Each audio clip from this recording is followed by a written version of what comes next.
முதல் வாசகம். திருத்தூதர் பணிகள் அதிகாரம் 3 திருவசனங்கள் 1 முதல் 10 வரை. ஒரு நாள் இறைவேண்டல் செய்யும் நேரமாகிய பிற்பகல் 3 மணிக்கு பேதுருவும் யோவானும் கோவிலுக்கு சென்றனர்.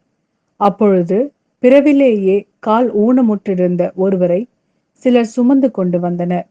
கோவிலுக்குள் செல்பவரிடம் பிச்சை கேட்பதற்காக அவரை நாள்தோறும் கோவிலின் அழகு வாயில் என்னும் இடத்தில் வைப்பர்.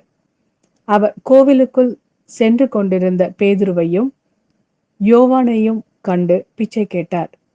பேதுருவும் யோவானும் அவரை உற்று பார்த்து, எங்களை பார் என்று கூறினார். அவர் ஏதாவது கிடைக்கும் என்ற எதிர்பார்ப்புடன் அவர்களை ஆவலுடன் நோக்கினார். பேதுரு அவரிடம், வெள்ளியும் பொன்னும் என்னிடமில்லை, என்னிடம் உள்ளதை உமக்கு கொடுக்கிறேன். நாசரேத் இயேசு கிறிஸ்துவின் பெயரால் எழுந்து நடந்திடும் என்று கூறி அவரது வலக்கையை பற்றி பிடித்து தூக்கிவிட்டார். உடனே அவரது காலடிகளும் கணுகால்களும் வலுவடைந்தன. அவர் குதித்தெழுந்து நடக்கத் தொடங்கினார். துள்ளி நடந்து கடவுளை போற்றியவாறே அவர்களோடு கோவிலுக்குள் சென்றார். அவர் நடப்பதையும் கடவுளை போற்றுவதையும் மக்கள் அனைவரும் கண்டனர். அவர்கள் எல்லாரும் கோவிலின் அழகு வாயில் அருகே பிச்சை கேட்டு கொண்டிருந்தவர் இவரே என்று அறிந்து கொண்டனர். நடந்ததை பார்த்து திகைப்பு மிகுந்தவராய் மெய் மறந்து நின்றனர். இது ஆண்டவரின் அருள்வாக்கு. இறைவா உமக்கு நன்றி. லூக்கா எழுதிய நற்செய்தி அதிகாரம் 24 திருவசனங்கள் 13 முதல் 35 வரை. அதே நாளில் சீடர்களுள் இருவர் எருசலேமிலிருந்து ஏறத்தாழ 11 கிலோமீட்டர் தொலையிலுள்ள ஒரு ஊருக்கு சென்று கொண்டிருந்தனர். அவ்வூரின் பெயர் எம்மாவு. அவர்கள் இந்நிகழ்ச்சிகள் அனைத்தையும் குறித்து ஒருவரோடு ஒருவர் உரையாடி கொண்டே சென்றார்கள். இப்படி அவர்கள் உரையாடி கொண்டும் வினவிக் கொண்டும் சென்றபோது இயேசு நெருங்கி வந்து அவர்களோடு நடந்து சென்றார். ஆனால் அவர் யார் என்று அறிந்து உணர முடியாதவாறு அவர்கள் கண்கள் மறைக்கப்பட்டிருந்தன. அவர் அவர்களை நோக்கி, வழிநெடுகிலும் நீங்கள் ஒருவரோடு ஒருவர் பேசிக் கொண்டிருப்பது என்ன என்று கேட்டார். அவர்கள் முகவாட்டத்தோடு நின்றார்கள். அவர்களுள் கிளையோப்பா என்னும் பெயருடைய ஒருவர் அவரிடம் மறுமொழியாக, எருசலேமில் தங்கியிருப்பவர்களுள் உமக்கு மட்டும்தான் இந்நாள்களில் நிகழ்ந்தவை தெரியாதோ என்றார். அதற்கு அவர் அவர்களிடம் என்ன நிகழ்ந்தது என்று கேட்டார்.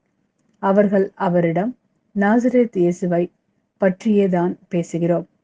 அவர் கடவுளுக்கும் மக்கள் எல்லாருக்கும் முன்பாக சொல்லிலும் செயலிலும் வல்ல இறைவாக்கினராக திகழ்ந்தார். அவர் இஸ்ரேலை மீட்கப் போகிறார் என்று நாங்கள் எதிர்பார்த்து கொண்டிருந்தோம். ஆனால் தலைமை குருக்களும் ஆட்சியாளர்களும் அவருக்கு மரண தண்டனை விதித்து சிலுவையில் அறைந்தார்கள். இவை எல்லாம் நிகழ்ந்து இன்றோடு 3 நாள்கள் ஆகின்றன. ஆனால் இன்று எங்களை சேர்ந்த பெண்களுள் சிலர் எங்களை மலைப்புக்குள்ளாக்கினர்.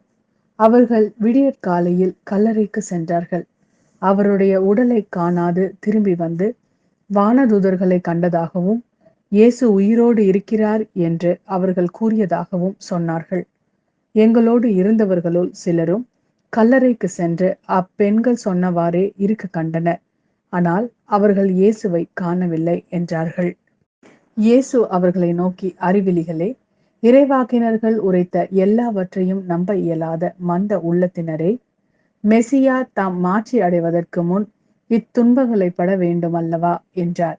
மேலும் மோசே முதல் இறைவாக்கினர் வரை அனைவரின் நூல்களிலும் தம்மை குறித்து எழுதப்பட்ட யாவற்றையும் அவர் அவர்களுக்கு விளக்கினார்.